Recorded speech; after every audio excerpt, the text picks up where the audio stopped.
If you're getting ready to head out to Universal Orlando Resort and you're going to visit Islands of Adventure, then I got a big thing for you today. I'm going to give you your own personal one-day itinerary on how you can conquer all your must-dos at Islands of Adventure in just one day. So let's jump right in. The first thing you want to do before you even get there is that you want to purchase your tickets. You can do this by buying your tickets online at a place such as Undercover Tourist, or you can do it directly from the website or the Universal Orlando app. You can buy your tickets from the app. The next thing you want to do is to start early. I cannot emphasize this because if you're going to be able to conquer this park in one day, you're going to have to start early. I recommend to try to arrive 1 hour prior to the park opening time. If eligible for early park admission, then definitely take advantage of this opportunity. Early park admission is available for Universal Orlando Resort guests if you're staying at any of their on-site hotels, and throughout the year it is sometimes available for annual pass holders. After you start early, you're going to want to discover and tour the port of entry. The port of entry is often overlooked. It is right when you first walk in the park. I want you to go in there and discover it and just let the magic whisk you away into this highly themed area filled with shops and eateries. Be sure to read the titles of the various spots located above the shops. The attention to detail is what makes this area of the park so spectacular.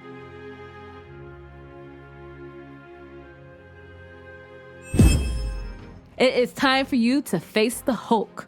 Once inside the gates and you're going through Port Adventure, you're going to head left and challenge this ferocious power of the Incredible Hulk steel roller coaster. On this ride, you will step inside a high security research compound commanded by General Thaddeus Thunderbolt Ross as a research subject. But hold on as you enjoy 67 miles per hour of pure thrill and adrenaline.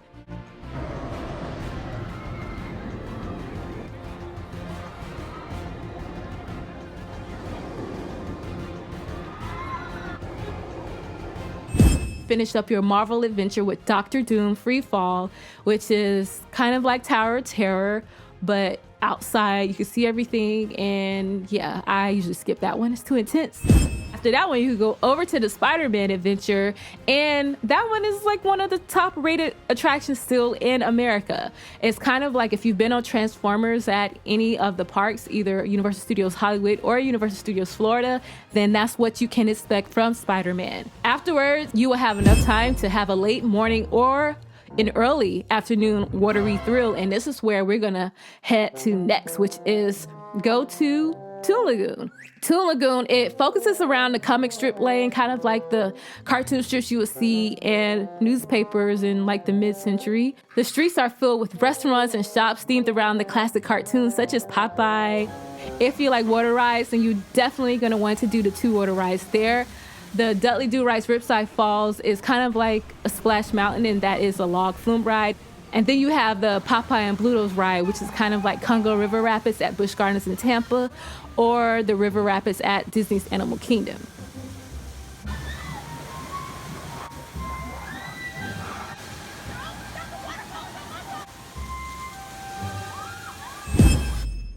After you are done with your watery adventure, it is time to travel deep into the jungle and find Kong.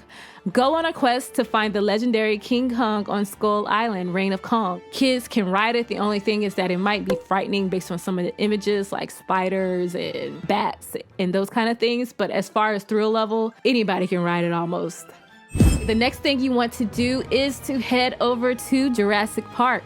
Once you are done with Kong, it's time for you to journey into a dinosaur-filled tour. Step back in time and enter the arches of Jurassic Park and pretend like you're in the movies. Take a tour through the prehistoric theme attraction on Jurassic Park River Adventure. Warning, you will get wet, but I don't think you get as wet as the previous rides we mentioned, but you still will get wet. After you are done with that and you dry off, it's time for you to explore the Discovery Center inside the Jurassic Park area. Here you get to see incubated dinosaur eggs and learn about DNA splicing for dinosaurs, of course. It's a great place for an AC break too.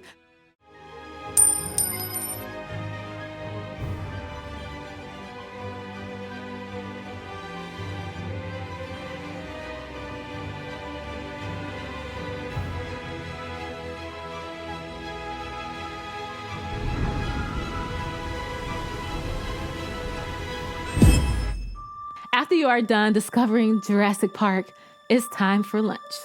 By this time, you can enjoy lunch in the Jungle Lodge-themed Thunder Falls Terrace, or you can just head over to my favorite spot in Islands of Adventure, which is the Three Broomsticks. Make sure you grab your plates and head towards the back of the restaurant and sit under the canopy where you can get a full view of Hogwarts Castle in the background. After you are done eating, it's time for you to experience the whole Wizarding World of Harry Potter Hogsmeade. You're going to sit there enjoying other muggles, witches, and wizards and discover all the hidden magic within that area of Islands of Adventure.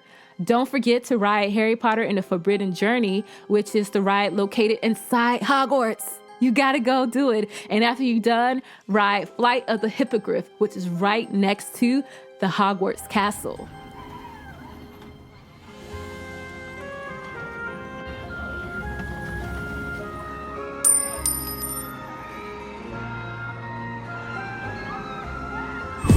Once you are done flying with the Hippogriff and flying with Harry and all his friends, it's time to make it official and become a wizard. You want to line up and be chosen by Ollivander, the maker of fine wands since 382 BC, and relive the classic Harry Potter scene, and hopefully you'll be chosen to receive a wand. After you have received your wand, it's time to relax and get some wizarding entertainment.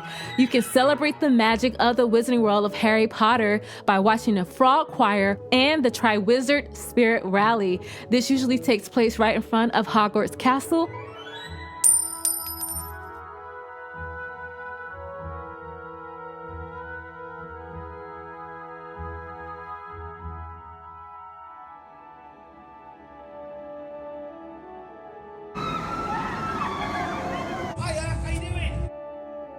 After you're done with the Wizarding World of Harry Potter, you're going to head over and explore the Lost Continent. You want to uncover all the mysteries within this area and experience one of the top attractions at Islands of Adventure called Poseidon's Fury.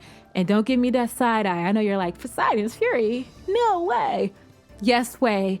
It is such an amazing attraction that encompasses live actors and fire and water. And I don't want to ruin it for you because it's some great surprises at the end. You must do this.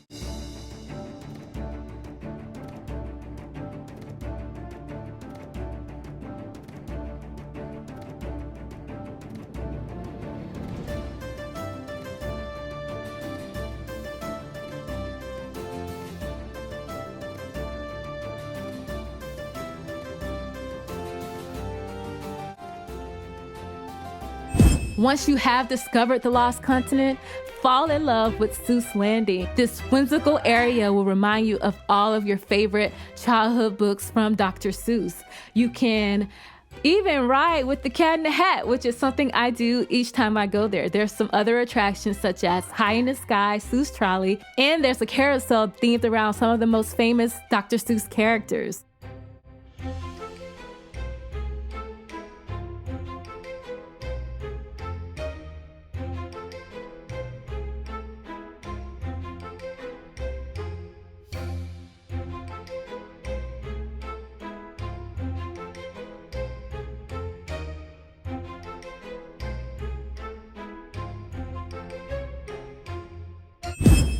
Once you are done with Seuss Landing, you will be towards the front of the park again.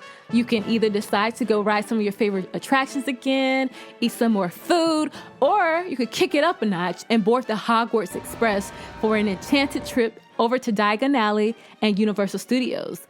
This saves you the long walk from Islands of Adventure to Universal Studios. But if this is your day, this is all you came there to do, then congratulations. You have just completed your full day at Islands of Adventure.